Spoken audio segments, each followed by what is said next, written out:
오늘 우리가 은혜 받을 하나님의 말씀을 함께 보시겠습니다. 함께 같이 교독했으면 좋겠습니다. 제가 7절 읽고 여러분들이 8절 읽고 이렇게 하시면 되겠습니다. 우리가 이 보배를 질그릇에 가졌으니 이는 심히 큰 능력은 하나님께 있고 우리에게 있지 아니함을 알게 하려 함이라.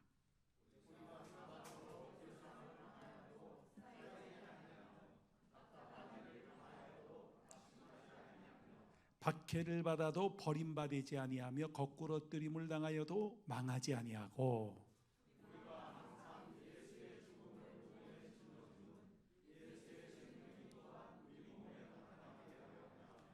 우리 살아있는 자가 항상 예수를 위하여 죽음에 넘겨짐은 예수의 생명이 또한 우리 죽을 육체에 나타나게 하려 함이라.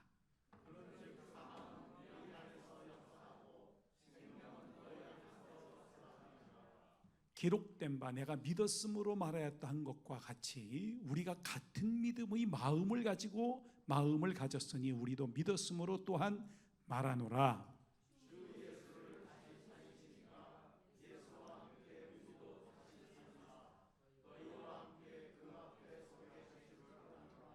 이는 모든 것이 너희를 위함이니 많은 사람의 감사로 말미암아 은혜가 더하여 넘쳐서 하나님께 영광을 돌리게 하려 함이라.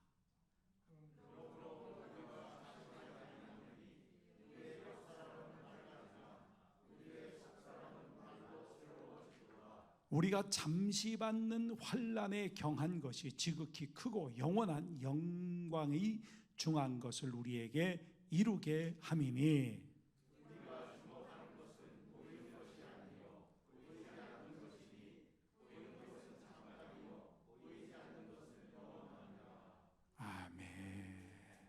이 시간 예수의 생명과 미디에이터의 사명 귀한 말씀 증거해 주시겠습니다. 부활절입니다. 그리스도 정교회에서 부활절 인사는 우리가 보통 부활을 축하합니다 하는 것과 좀 다른데요. 예수는 참으로 부활하셨다 이렇게 얘기합니다. 그래서 사회자가 예수는 참으로 부활하셨습니다 하면 여러분도 예수는 참으로 부활하셨습니다 하고 서로 이렇게 인사하는데 한번 우리 부활절 인사 나눠볼까요? 예수는 참으로 부활하셨습니다. 네. 예수님의 생명과 미디에이터의 사명이라는 제목으로 은혜를 나누고자 합니다. 생명은 성경의 핵심 키워드죠. 성경이 처음부터 끝까지 그러니까 창세기부터 요한계시록까지 생명에 관해 말하고 있습니다. 창세기에선 하나님께서 생명을 창조하셨음을 말하고 요한계시록에선 하나님 나라의 생명, 영생에 대한 소망을 말하고 있습니다. 복음의 핵심은 죽을 수밖에 없는 인간이 영원히 살 방법이 있다 하는 것을 알려주는 소식입니다. 성경에는 생명을 중심으로 타락과 회복의 사건이 반복적으로 나오는데요.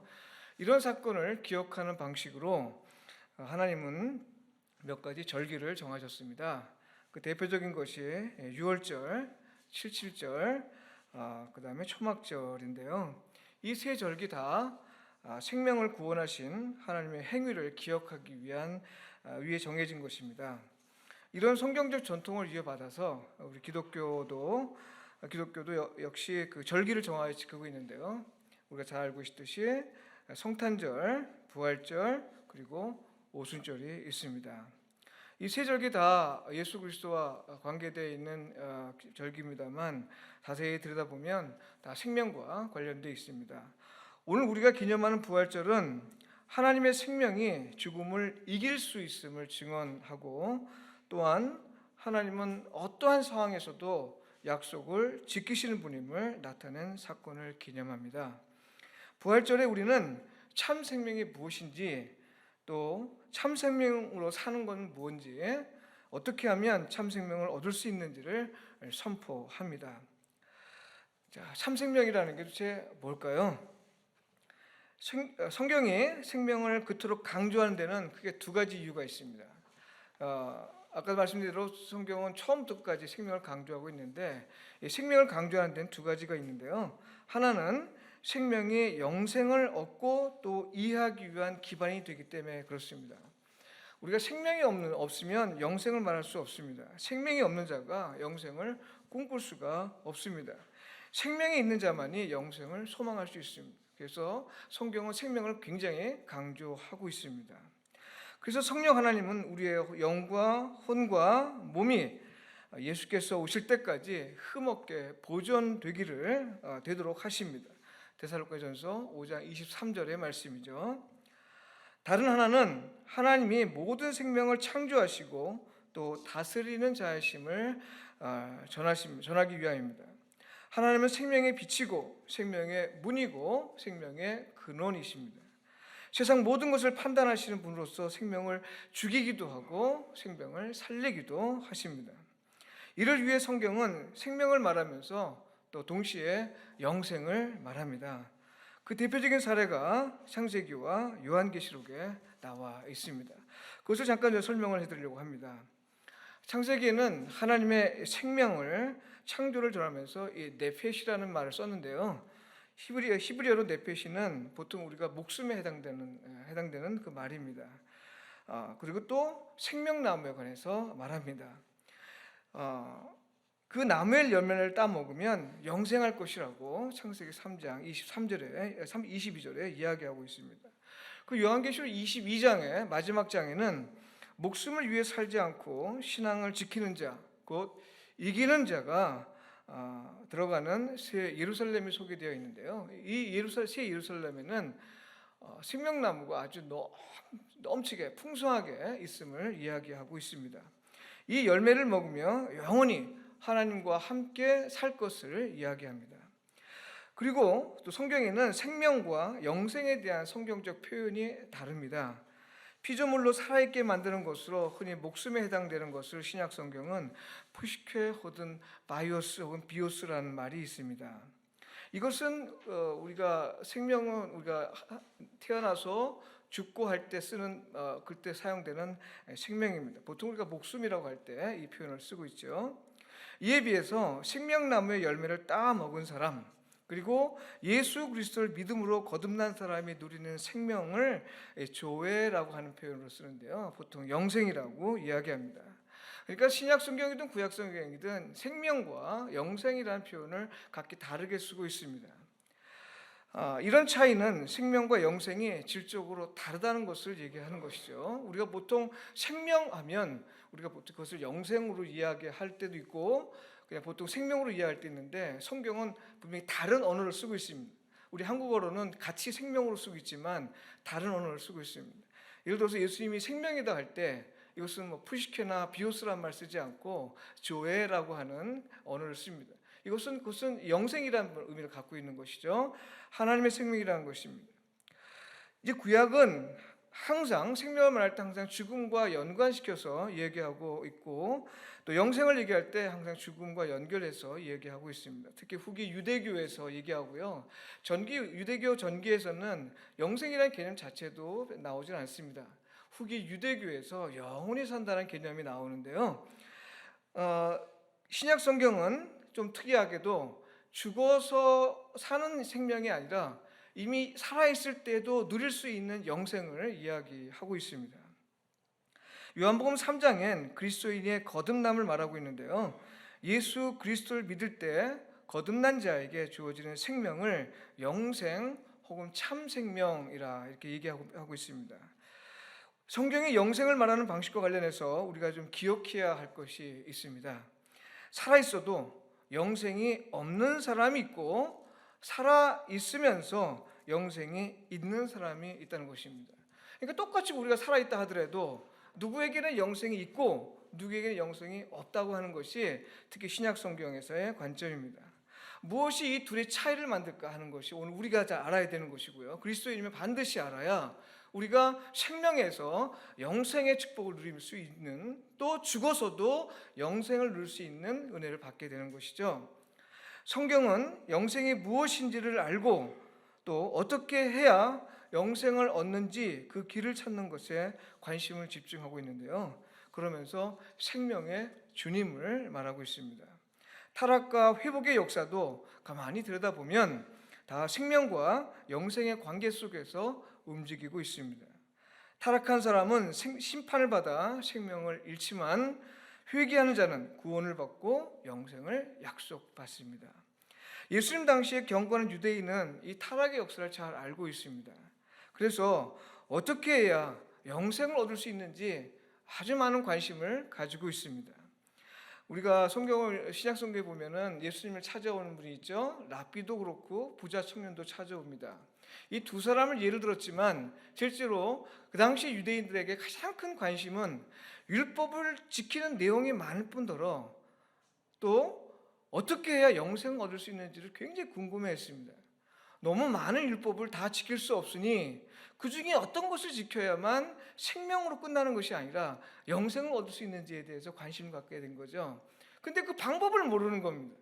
어떻게 해야 영생을 얻을 방법을 모르니까 예수님이 찾아가서 묻는 겁니다. 우리가 어떻게 해야 영생을 얻습니까? 부자 청년과 랍비 모두 그렇게 물어왔죠. 그러나 그는 대답을 해 주었음에도 불구하고 그 대답의 의미를 발견하지 못하고 돌아가죠. 이들의 질문에 대해서 예수님이 대답하신 내용을 제가 한번 쭉 정리해 봤습니다. 이렇게 좀 정리해 볼 수 있습니다. 죽음의 권세 아래에 있는 생명에서 벗어나 영생을 얻는 길은 하나님이 보내신 아들을 믿는 것이고 그 아들은 예수 자신이며 따라서 예수를 그리스도로 하나님의 아들로 믿는 자는 성령으로 거듭나 영생을 선물로 받을 것이다 라는 것입니다. 부자 청년이 영생을 물어왔지만 그가 근심하며 돌아가고 영생을 누리지 못했던 것은 바로 예수님에게서 말씀하신 그 말씀을 따르지 못한 것이죠.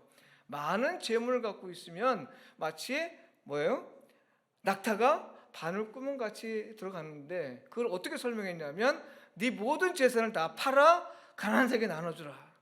이거 어떻게 가능하겠습니까? 근심하며 돌아갔는데 예수님은 그 말씀을 실천하는 것 자체에 영생에 포인트를 두지 않은 것입니다. 무엇에 가치를 두고 있느냐 하는 것이죠. 우리가 이 땅에 살아가면서 예수 그리스도를 참으로 영접하느냐 이것이 중요한 것인데 부자 청년은 그 예수님 앞에서 영생을 물었다는 자체가 문제인 것이고 예수님의 말씀 그 말씀에 매여서 그가 근심하며 돌아간 것이 문제인 것이죠. 영생은 바로 예수 그리스도이고 예수 그리스도에게 영생이 있습니다. 그래서 요한복음 6장 68절에서 베드로는 이렇게 고백합니다. 주여 영생의 말씀이 주께 있사오니 우리가 누구에게로 가오리까? 영생을 주시는 분은 하나님이십니다. 아들을 보내시고 그 아들을 믿고 따르는 자를 구원하시는 하나님이십니다. 사람이 자기의 노력으로 획득하는 것이 아닙니다. 예수를 믿는 자는 성령을 통해 중생하고 예수와 연합함으로 영원히 하나님과 함께 영원히 지속하는 삶을 살게 됩니다. 하나님의 나라에서의 삶을 살게 되는 것이죠. 이런 의미에서 영생은 구원과 같습니다. 요한복음에는 영생을 이미 얻었다라는 표현이 있습니다. 이는 예수님의 생명이 우리 안에 있다는 것입니다. 여러분, 우리가 예수 그리스도와 연합하는 것에 대해서 조금 설명이 좀 필요한데요. 우리가 예수를 믿으면 그리스도가 내 안에, 내가 그리스도 안에 있다라고 이야기합니다. 이것은 연합하는 것의 아주 대표적인 표현 방식인데요.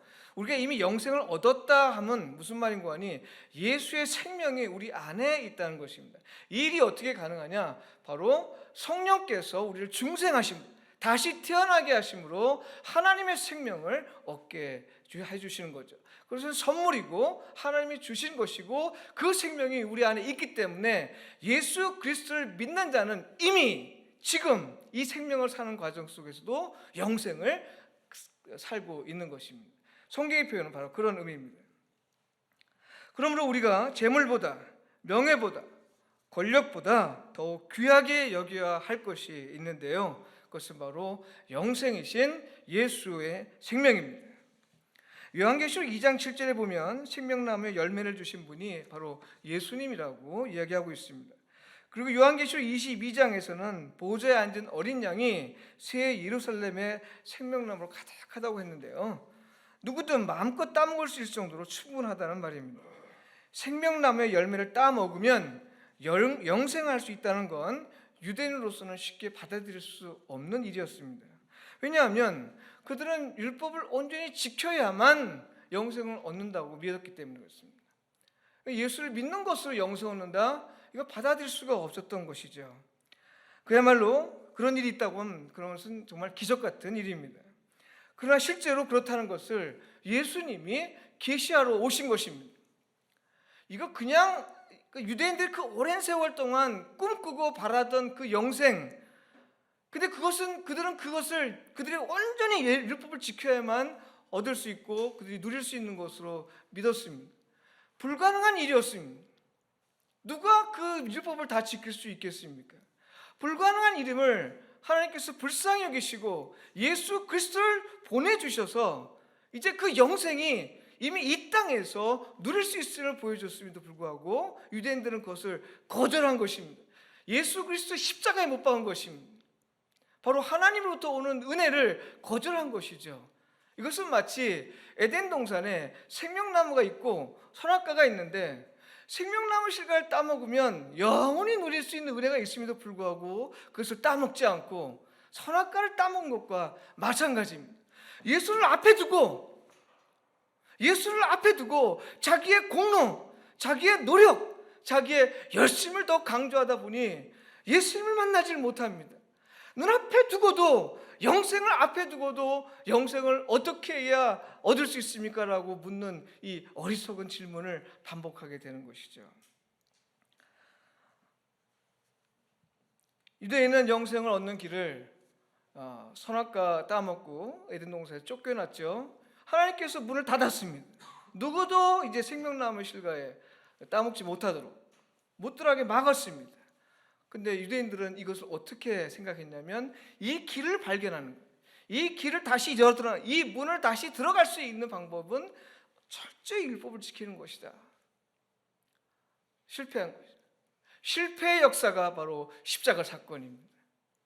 이 실패를 하나님께서 그들에게 극복시켜 주시기 위해서 예수 그리스도를 보냈음에도 불구하고 그는 가장 극단적으로 자신의 노력을 밀어붙이고 또 실패를 더 거듭하는 그 십자가 사건을 일으킨 것이죠. 얼마나 안타깝습니까? 이 은혜를 알게 해주신 분이 바로 예수 그리스도였지만 그들은 그분을 인정하지 않았습니다. 그러니 그들은 생명나무이신 예수 그리스도가 전하는 하나님 나라에 관한 소식을 들어도 좋아하지 않았습니다.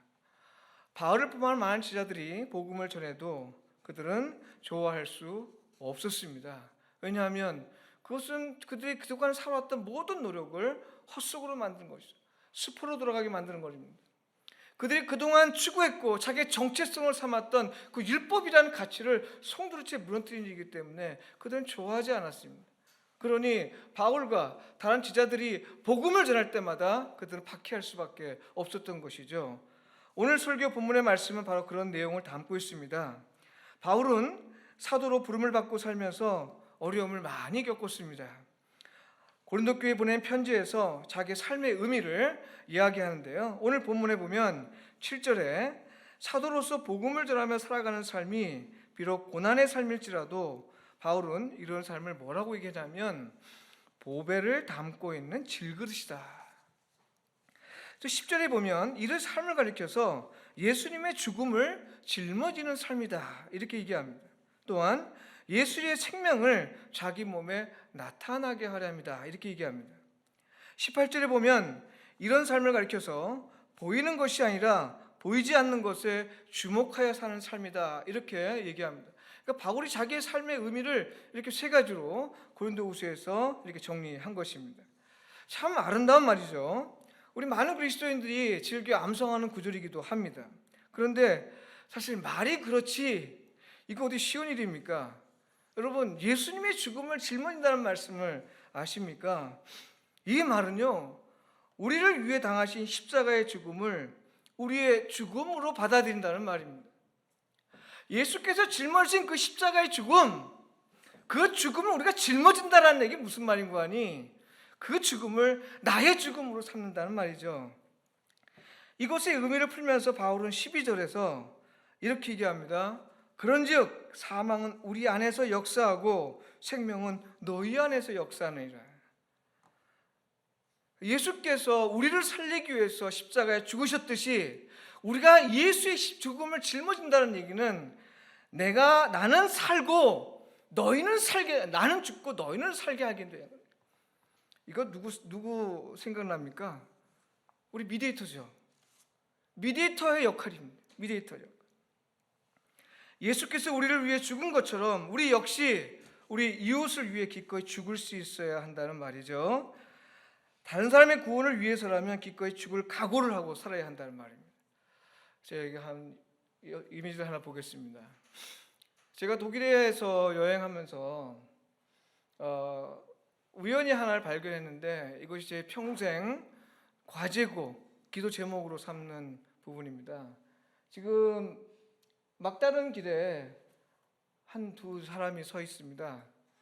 풍선은 어떤 일정한 부피가 되고 뜰 수 있는 그 정도가 부력이 돼야 이게 뜨게 되는데 자기가 또 올라가서 어디 넘어가는 문제겠죠. 다리가 끊어진 상태에서 어딘가 가야 되는데 자기의 풍선을 떼서 친구에게 넘겨줍니다. 이제 이 친구는 그 하나를 잡고 어딘가 이 다리를 건너갈 수 있겠지만 이 나머지 친구는 어떻게 될까요? 네, 부력이 부족해서 날지 못합니다. 길을 건너갈 수가 없습니다. 자, 과연 한번 우리 생각해 봅시다. 과연 우리가 이 사람처럼 자기 풍선 하나를 떼서 이것을 그 친구에게 넘겨줄 수 있겠는가? 오늘 사도 바울이 예수의 죽음을 짊어져야 한다는 얘기는 나는 죽고 너는 사는 방식의 삶을 살겠다는 겁니다. 이것이 우리 미디에이터에게 주어진 하나님의 소명인 것이죠. 나는 죽고 내 이웃이 사는 삶, 예수 그리스도가 살았던 것처럼 우리도 그렇게 살아야 하는 것입니다. 이런 일을 우리가 어떻게 감당할 수 있겠습니까? 우리의 삶을 힘들게 하고 또 언제 끝날지 모르는 어둠의 터널을 지나는 것 같은 이런 삶을 어떻게 우리가 보배라고 말할 수 있겠습니까? 어떻게 이게 보배입니까? 사랑하는 성도 여러분, 저 역시 참 답답해하면서 고백합니다. 그리고 마음을 다해 선포합니다. 남보다 앞서길 바라면서 예수님의 죽음을 내 것으로 삼을 수 없습니다. 다른 사람보다 더 잘되고 더 풍성하게 살기를 원하면서 예수님의 죽음을 내 것으로 삼을 수 없습니다. 다른 사람이 복받기보다 내가 더 먼저 복받고 남보다 더 많은 복을 받기를 바라는 마음으로 산다면 도저히 예수의 죽음을 내 것으로 삼을 수 없습니다. 다른 사람보다 더 큰 명예와 더 큰 영광을 추구하면서 예수님의 죽음을 내 것으로 삼는다는 건 불가능한 일입니다. 자족하지 않는 마음으로 살면서 예수님의 죽음을 내 것으로 삼는다고 말하는 건 위선에 불과합니다. 이리 보아도 죄인이고 저리 보아도 죄인인 우리는 예수님의 죽음을 도무지 내 것으로 삼을 수 없는 존재입니다. 왜 그래요? 우리 자신을 조금만 들여다보면 알 수 있습니다. 우리는 예수를 믿어도 우리가 믿고 싶은 대로 믿습니다. 욕망에 이끌려 예수를 따릅니다. 내가 옳다고 생각하는 대로, 내 마음이 가는 대로, 내 감정에 이끌려 살아가는 사람들입니다. 여러분, 사사시대의 사람들을 기억하십니까? 출애굽을 하고 하나님께서 구원해 주시고 그들에게 약속의 땅을 주셨습니다. 그들이 안정된 삶을 살면서 그들에게 두 가지 삶의 패턴이 나타납니다. 하나는 사사들이 살 때는 하나님께서 무엇을 하셨는지를 기억하고 살았습니다. 말씀에 따라 살았습니다. 사사가 사라지고 하나님의 무엇을 하셨는지 기억하지 못할 때는 그들이 자기 멋대로 삽니다. 성경에는 자기 소견에 옳은 대로 살았다고 했습니다. 이 두 가지 패턴이 계속 반복해서 나타나는 것이 사사기의 시대의 사람들입니다. 오늘 우리의 시대의 사람들과 무엇이 다른가요?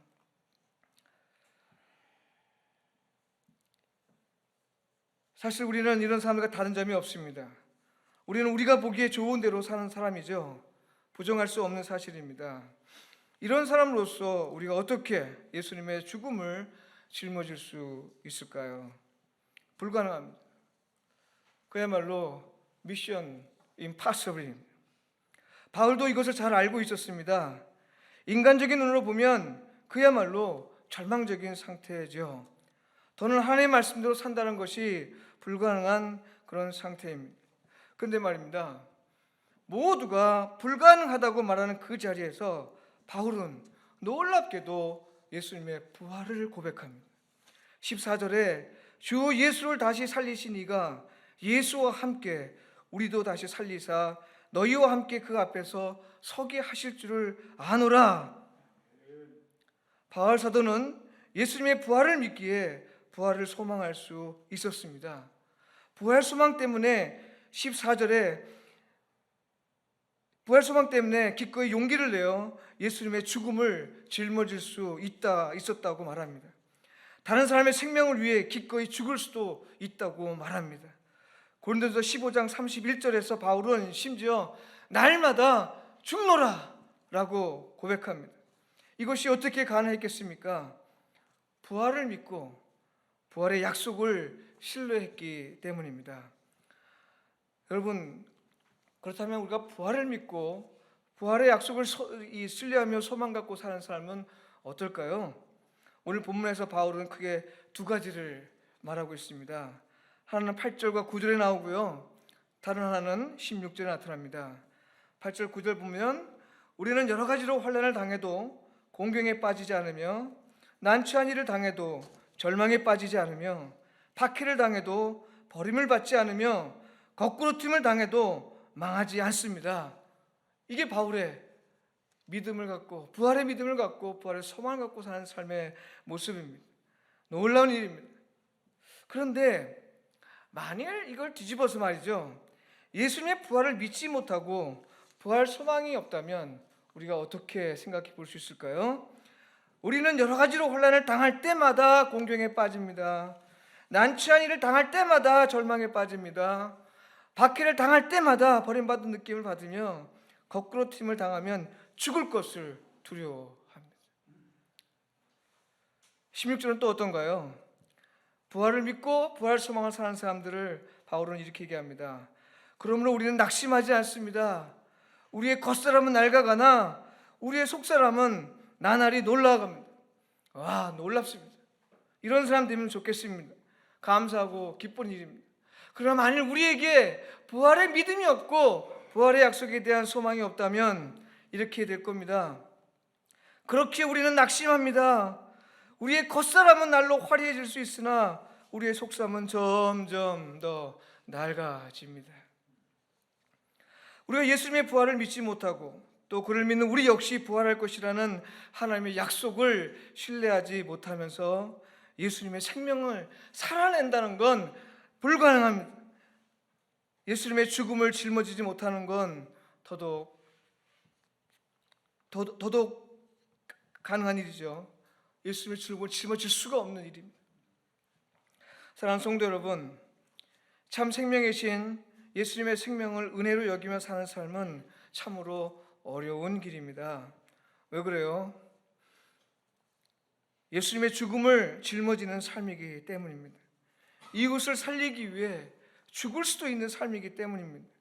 빌립보서 1장 29절의 말씀이 말하고 있듯이 하나님이 우리에게 은혜를 주신 것은 예수를 믿을 뿐만 아니라 예수를 위해 고난도 받게 하려 합니다 라고 얘기하고 있습니다. 그러나 모두가 불가능하다고 생각하는 때 예수님의 부활을 믿고 우리 역시 부활할 것이라는 하나님의 약속을 신뢰하며 산다면 성령 안에서 영성의 은혜를 누릴 수 있습니다. 우리가 부족하긴 해도 예수님의 부활을 믿고 또 우리에게 주신 영생의 약속을 신뢰한다면 예수 그리스도의 죽음을 내 것으로 삼을 수 있습니다. 그러므로 부활절에 우리가 기대하고 확신해야 할 것은 죽음을 이길 수 있는 능력이 있는 예수님의 생명입니다. 예수의 생명, 그것만이 오늘 우리의 최고의 가치가 되어야 될 것이고 오늘 우리 미디에이터 교회가 하나님의 약속으로 받고 그것을 추구하며 사는 것이 바로 생명입니다. 예수의 생명입니다. 예수의 생명만이 참 생명입니다. 예수 안에 있을 때만 풍성한 생명을 누릴 수 있습니다. 예수의 생명만이 죽음을 이길 수 있는 능력이 있습니다. 그래서 우리는 그의 몸을 먹고 그의 피를 마시는 것입니다. 사랑하는 성도 여러분, 우리는 부름을 받고 이곳에 모였습니다. 다른 사람의 복을 위해 살고 다른 사람의 풍성한 생명을 누리도록 우린 기꺼이 복과 생명을 중개하는 자로, 미디에이터로 부름을 받았습니다. 이 일을 위해 우리에게 필요한 자세가 있습니다. 사망은 우리 안에서 역사하도록 하고 생명은 구원이 필요한 사람 안에서 역사하도록 하는 것입니다. 예수님의 죽음을 짊어지고 예수님의 생명을 나타내는 일이 우리 자신으로서는 불가능하게 보일 수 있습니다. 그러나 그건 단지 그렇게 보일 뿐입니다. 예수님의 부활을 믿고 우리 역시 부활할 걸 소망한다면 달라집니다. 비록 지금은 보이지 않으나 나보다 남을 더 낫게 여기며 하나님의 말씀에 순종하며 나아갈 때 어느 순간 하나님이 일하셨음을 보게 될 것입니다. 성령께서 우리 안에서 미디에이터 사역을 가능하게 하실 것입니다. 이것을 믿고 신뢰하는 삶이 어떤 것인지 한번 잠깐 생각해 보도록 하겠습니다. 여기 두 계곡 사이에 청길 낭떠러지의 계곡이 있습니다. 그리고 엄마가 나옵니다. 아가야, 이리 오렴. 이제 아기가 저쪽에서 엄마를 향해 달려옵니다. 네. 우리가 보기에는 보이지 않는 다리지만 엄마가 부르면 아기가 달려오는 것이죠. 어느 미친 엄마가 저 청길 낭떠러지 안에서 아기를 이렇게 오라고 부를 수 있겠습니까? 그렇지 않죠. 엄마 눈에 보이는 그 다리가 있기 때문에 아기에게 오라고 한 겁니다. 그리고 아기는 엄마만 바라보고 저렇게 달려갑니다. 저것이 신뢰입니다. 우리가 하나님을 신뢰한다면 우리 눈에 보이지 않는다고 해서 두려워하고 염려할 것이 아닙니다. 하나님께서 오라 할 때 주님만 바라봅니다. 주님만이 내 생명입니다. 주님의 영생이 있습니다 라고 바라보면서 갈 때 우리가 눈에 보이지 않는 그 다리를 하나님께서 놓아주실 줄 믿습니다. 예수님은 참으로 부활하셨습니다. 예수님은 부활하셔서 오늘 우리의 생명이 되시고 그 생명으로 오늘 미디에이터 교회를 세우시고 우리를 불렀습니다. 이 부름에 응답하며 부활의 삶, 영생의 삶을 살아가시길 간절히 축원드립니다. 기도하겠습니다. 우리가 함께 기도 제목 놓고 같이 기도합니다. 하나님, 우리에게 예수님의 죽음을 짊어지는 믿음과 예수님의 생명을 품고 살 수 있는 부활 신앙을 주소서. 생명 구원을 위한 미디에이터의 사명을 감당하게 하소서. 함께 기도하겠습니다. 하나님 아버지를 감사합니다. 하나님, 우리의 부족한 부분이 많지만 주님께서 우리를 위해서 부활하시고 하나님 부활의 생명을 우리에게 허락하시면 감사합니다. 하나님, 우리가 예수의 죽음을 짊어지게 하시고 예수의 생명을 우리 안에 담아 살아갈 수 있도록 하나님 도와주시옵소서. 하나님 아버지, 우리 연약하고 부족한 많은 것들이 우리 주께서 불러주신 대로 모든 것이 능력을 변화시켜 주시고 우리를 강하고 담대하게 할 줄 믿습니다. 하나님, 우리에게 더욱더 능력을 주시고 부활의 생명을 바라보며 하나님만을 신뢰하며 우리 이 세상을 살아갈 수 있도록 도와주옵소서. 예수의 죽음을 짊어질 수 있는 담대함을 주시고 믿음을 주시고 부활의 소망을 허락하여 주옵소서. 하나님 아버지, 이 시간 부족한 저희들을 불러주시고 우리에게 부활의 약속을 허락해 주심을 감사드립니다. 세상이 어렵고 힘들고 많은 어려움 환난이 있다 하더라도 하나님, 우리의 눈을 떠서 부활의 주님을 바라보게 하옵소서. 오직 부활의 생명의 주님만을 신뢰하며 나아가는 우리가 되게 하여 주시옵소서. 예수 그리스도 이름으로 기도하옵나이다. 아멘.